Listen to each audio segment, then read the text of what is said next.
Halo semuanya, balik lagi bersama saya di analisa teknikal saham harian. Oke, jadi untuk pergerakan IHSG kita hari ini, IHSG kita pembukanya sih sempat terjun ke zona merah ya, tetapi pada post market tiba-tiba IHSG kita loncat dan ditutup di zona hijau. Naiknya sih ya tipis sih ya, plus 0,14%. Oh, kita langsung ya lihat pergerakan IHSG kita. Jadi saya udah cukup lama yang nggak update pergerakan IHSG. Kalau nggak salah tuh terakhir kali saya buat video tuh saya mengantisipasi bahwa IHSG kita nih membentuk semacam pattern ascending triangle dengan harapan IHSG kita akan mungkin loncat ya untuk mengantisipasi window dressing di bulan Desember. Dan sekarang sudah Desember ya, waktu berjalan sangat cepat sekali, sudah bulan Desember di tanggal 10, jadi tinggal sisa berapa hari lagi hingga 2021 ini berakhir. Nah, jadi kalau kita lihat review sebentar ya pergerakan ya kita sebelumnya, ini kita memang waktu ada pattern seperti ini ya, waktu dia break ke atas, terus dia akhirnya nge-retest level ascending triangle-nya, terus dia loncat lagi. Ini saya antisipasi, wah ini kayaknya akan loncat nih waktu itu ya. Um, Terutama pas kalau sebentar ini kalau mungkin kita biar lebih jelas. Ya, jadi dia breakout, terus dia nge-retest, terus dia loncat lagi kan ya. Jadi seperti patternnya ascending triangle tuh mau terkonfirmasi gitu.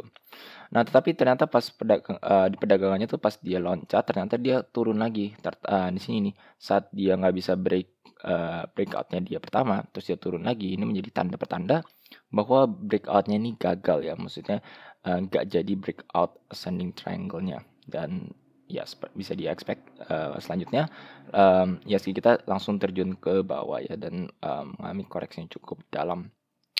Dan ini sebenarnya juga digabungkan dengan berita varian barunya COVID ya, sehingga langsung saham nggak cuma di IHSG kita tapi di bursa luar pun juga mengalami penurunan yang cukup tajam.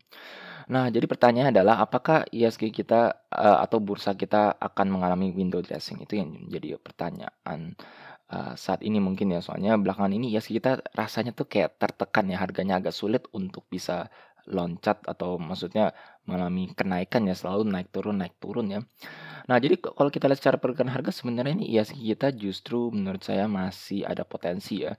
Ini kalau kita lihat di sini sebenarnya IHSG kita tertahan di MA50 ya, di garis hijau ini, which berarti dia masih menunjukkan fase uptrendnya dia. Terus di perdagangan kita IHSG belakangan ini tuh sebenarnya IHSG kita bahkan balik di atas MA20 yaitu di garis biru ini ya. MA20-nya ini sekarang IHSG kita sudah di atas dan lagi ngetes ulang level resistennya di 6640 ya. Ini kita penutupan sebenarnya sudah di atasnya, tapi baru satu candle. Jadi kalau secara pergerakan harga sebenarnya menurut saya IHSG masih ada potensi ya. Dan kalau kita lihat secara pergerakan MACD-nya, ini kita lihat dengan cycle pergerakan harga itu biasanya kalau setelah beberapa lama dia menjalani fase merah di MACD, biasanya maksudnya diikuti dengan fase hijaunya dari MACD-nya ya. Dan memang antisipasi saya adalah kalau kita lihat sudah cukup lumayan lama dia IHSG kita kayak berkonsolidasi ya di sini ya, berkonsolidasi di zona sini. Ini kita bisa lihat bahwa dikit lagi ini sudah mau menunjukkan golden cross dari MACD-nya ya. Dan kalau kita lihat dari stokastiknya pun juga sebenarnya ini udah mulai naik ke atas dari awalnya dia memang sempat terjun sangat dalam. Nah, kita lihat kan ini aja.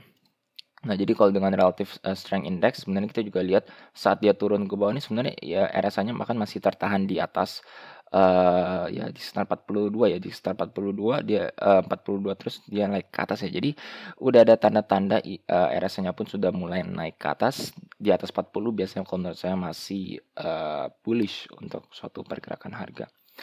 Jadi kalau menurut saya sih masih bullish saat ini untuk pergerakan IHSG. Ya tapi kita nggak tahu ya kedepannya apakah antara ada berita buruk mendadak itu di luar kendali kita. Tapi kalau secara teknikal saat ini masih menunjukkan fase uptrendnya. Oke, jadi itu aja untuk update untuk IHSG, menurut saya, dan selanjutnya mungkin kita bahas aja langsung favorit emiten kita beberapanya. Pertama kita bahas dulu blue chip ya, yang mungkin yang saat ini kita bahas, salah satu bank ini BRI yang saya akan, analisa ya. Nah, jadi kalau untuk BBRI ini, ya bisa dibilang ya seperti IHSG, tetapi kalau BBRI ini cukup agak tertahan ya. Sebentar. Ini kalau kita lihat harganya memang dia sempat break MA50-nya, terus dia pantul lagi kuat, naik 2,9%, turun dalam lagi, naik turun ya. Jadi, berkonsolidasi tetapi trennya ini mengarah ke bawah ya. Soalnya kita bisa lihat titik rendahnya ini semakin dalam, kita lihat sini ya. Dan titik ketinggiannya ini juga semakin lama semakin turun, jadi, higher, ke titik puncaknya makin rendah, titik, paling rendahnya makin dalam juga ya. Tapi kalau kita lihat secara pergerakan harga ini sebenarnya masih di atas MA50, dan bahkan kalau saat ini sih sebenarnya pas banget di atas MA20-nya ya. Jadi masih, ya bisa dibilang sebenarnya masih ada potensi, tetapi saat ini memang harganya relatif tertekan. Kalau kita lihat secara MACD-nya sebenarnya sama seperti, pergerakan IHSG ya, sudah cukup lama menjalani fase merahnya. Antisipasinya sih, akan ada fase hijaunya ya. Jadi kayak ini fase merah, ikuti fase hijau, terus fase merah. Jadi memang itu cycle pergerakan harganya ya. Sebentar, kita ganti money flow index saja.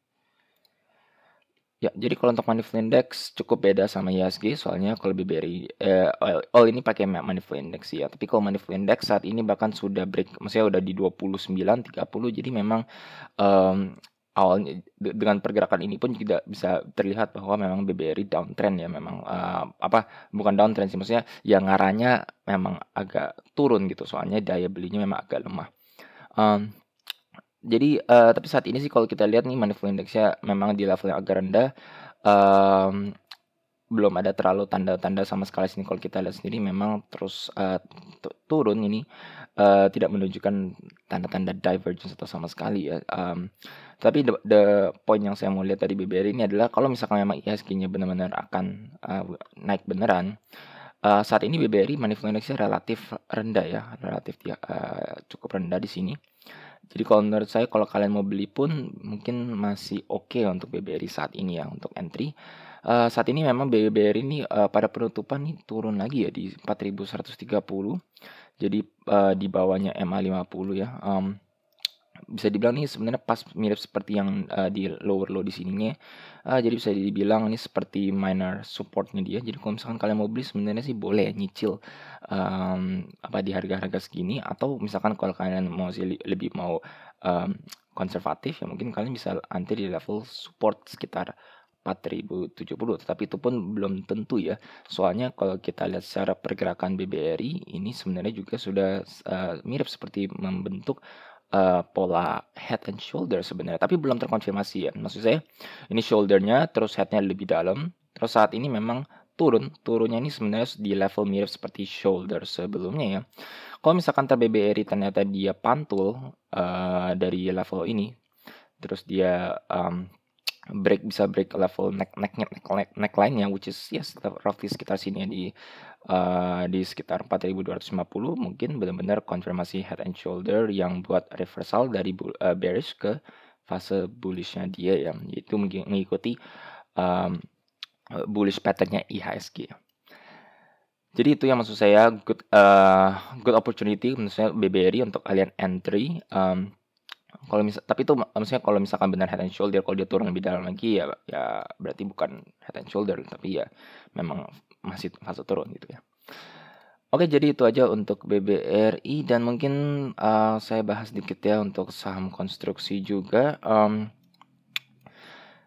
Jadi kalau saham konstruksi ini, saya sempat analisa ya, maksudnya memang dia sudah naik sangat, tinggi sekali, dan saat ini memang lagi turun ya. Ini kalau kita lihat sama pattern-nya, titik rendahnya makin dalam, titik tingginya juga makin turun, dan kalau kita lihat pergerakan harga ini Wika sebenarnya, dan mungkin menjadi representatif ya, maksudnya, di saham konstruksi, secara keseluruhan, pergerakan harganya bahkan masih tertahan di EMA 50-nya. Ini kita lihat mantul, pas banget ya Wika mantul di level supportnya di 1135. Terus dia pantul, terus ini kita lihat harganya pas dia mau break MA 50-nya kembali, tapi dia tertahan di bawah MA 50-nya. Jadi tertahan terus dia turun kembali lagi. Kalau kita lihat secara money flow indexnya memang belum ada tanda-tanda apa bullish divergence ya. Tetapi sama ya dari MACD-nya memang rata-rata hampir semua emiten MACD-nya memang rata-rata pasti di zona merah ya. Jadi antisipasinya sih ya untuk ke semua emiten akan ada fase dia hijaunya ya. Jadi maksud saya ada fase hijau. Tapi saat ini sih kalau menurut saya belum terlalu terlihat ada tanda-tanda pattern Wika akan reversal ya. Maksudnya beda sama kayak BBRI di mana BBRI memang ada pattern menunjukkan seperti head and shoulder. Tapi untuk Wika ini saat ini belum terlalu jelas. Antisipasinya kalau misalkan dia memang ada reversal, mungkin dia akan turun dulu, ngetes ulang, membentuk semacam double bottom, terus dia akhirnya reversal ya. Itu spekulasi saya dari Wika kalau misalkan memang dia mengikuti window dressing. Dan kalau saya lihat secara pergerakan harganya sih Wika ini salah satu emiten yang dia sebenarnya mengikuti window dressing ya. Maksud saya jadi kalau ada window dressing bisa di hari bulan Desember biasanya Wika juga mengalami kenaikan ya. Itu jadi antisipasinya sih Desember ini kayaknya masih ada potensi untuk Wika naik dulu ya. Setidaknya mencapai kembali di level resistannya 1340. Oke, itu mungkin untuk Wika, dan untuk yang terakhir mungkin saya akan bahas sedikit ya. BABP ya. Ini saya sempat analisa ya memang. Kalau kita lihat secara pergerakan BABP ini memang dia tuh turunnya udah cukup lama. Tetapi memang emang udah ada tanda-tanda bullish divergence ya. Soalnya kan maksud saya saya suatu emiten kalau yang turun terus kan pasti ada fasenya dia akan loncat ya. Maksudnya ya rebound gitu. Jadi memang antisipasi nih ya reboundnya. Saya pikir bakal di level supportnya, tapi ternyata di sini dia sudah keburu mantul ya. Ini kalau kita lihat secara MACD-nya memang sudah ada bullish divergence dari awal dia di sini ya, mantul di EMA 100, dia pantul tapi dia turun kembali, break EMA 100, tertahan terus dia turun lebih dalam ya. Jadi kalau misalkan dia break suatu trendline biasanya akan turun lebih dalam lagi. Tetapi semenjak dia makin turun pun ini juga money flow index-nya terus menunjukkan bullish divergence ya. Justru ini juga sama, MACD turun pun ini juga sangat kecil sekali ya.